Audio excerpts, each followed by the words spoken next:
मिनश्शैतानिर्रजीम बिस्मिल्लाहिर्रहमानिर्रहीम।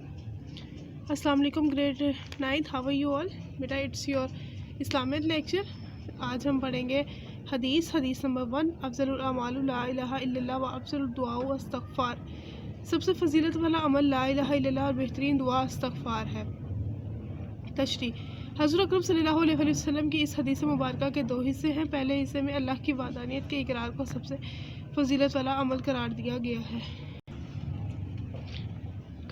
गया है जबकि दूसरे हिस्से में इस्तग़फ़ार यानी अल्लाह के हज़ूर अपनी गलतियों और गुनाहों की माफ़ी तलब करने का सबसे फजीलत वाली दुआ करार दिया गया है। हदीस के पहले हिस्से में इरशाद है, अफ़ज़लुल अमालु ला इलाहा इल्लल्लाह यानी अल्लाह के सिवा किसी दूसरे को इलाह ना मानने का इकरार अपने अमल से इस अक़ीदे का इज़हार सबसे फजीलत वाला और अज़मत वाला अमल है।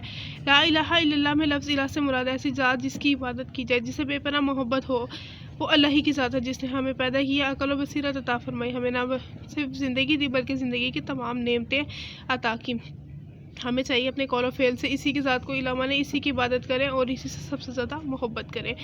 हदीस के दूसरे हिस्से में इरशाद है, अफ़ज़लुद दुआउ इस्तग़फ़ार यानी बेहतरीन दुआ अल्लाह से अपने गुनाहों और नाफरमानियों की है। इंसान बाज़ों का दुनिया की ज़ाहिरी रंगीनियों में खोकर अपने खालिक के खिलाफ किसी गलती या गुनाह का इर्तिकाब कर बैठता है। लिहाजा अल्लाह का तकाजा यह है कि इंसान अपनी गलती या गुनाह पर नादिम और शर्मिंदा होकर अल्लाह से माफ़ी मांग ले, क्योंकि उखरी निजात उस वक़्त तक मुमकिन नहीं जब तक अल्लाह हमारी गलती और गुनाहों को माफ़ ना कर दे। अगर हम चाहते हैं अल्लाह की निगाह में पसंदीदा और महबूब बनना, तो हमें चाहिए चलते फिरते उठते बैठते दिलो जान से ला इलाहा इल्लल्लाह और इस्तग़फ़ार का इज़हार करते रहें।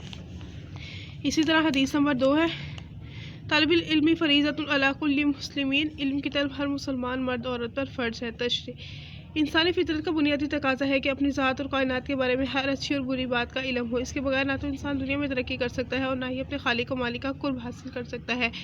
इंसान की इसी बुनियादी ज़रूरत के पेश नज़र हुज़ूर सल्लल्लाहु अलैहि वसल्लम ने इस हदीस में इल्म का हासिल करना हर मर्द औरत पर लाज़मी करार दिया है। जबकि हमारे मुल्क में लड़कों के मुकाबले में लड़कियों की तालीम के तनासुब नेफ्स है। लड़कियों के मदारिस दादात भी आदि है। हुज़ूर सल्लल्लाहु अलैहि वसल्लम का इरशाद गिरामी पर अमल करने के लिए ज़रूरी है।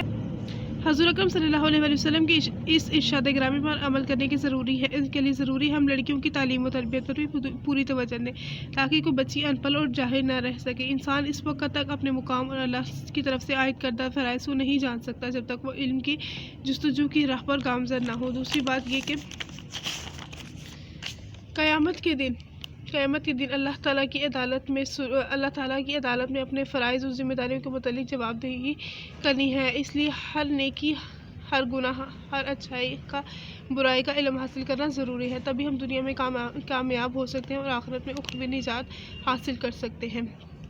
खैरुलकुम मन तअल्लमल कुरान व अल्लमहु, तो में से बेहतर वो है जिसने कुरान सीखा और दूसरों को सिखाया।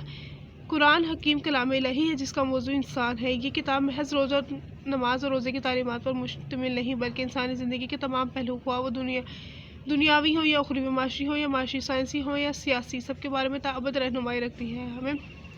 हम आखिरत में इस वक्त तक कामयाब नहीं हो सकते जब तक हम अपनी दुनियावी ज़िंदगी कुरानी तालीमात के सांचे में नहीं ढाल लेते। इसलिए ज़रूरी है कि कुरान को पढ़ें, समझें, अमल करें और अपनी ज़िंदगी में इसकी पैरवी करें, नीज़ दूसरों को भी इसका पैगाम पहुँचाएं और इस पर अमल की तरगीब दें। Thank you so much class. उम्मीद करती हूँ आपको लेक्चर समझ आया होगा। अपना बहुत ज़्यादा ख्याल रखिएगा। अल्लाह हाफ़िज़।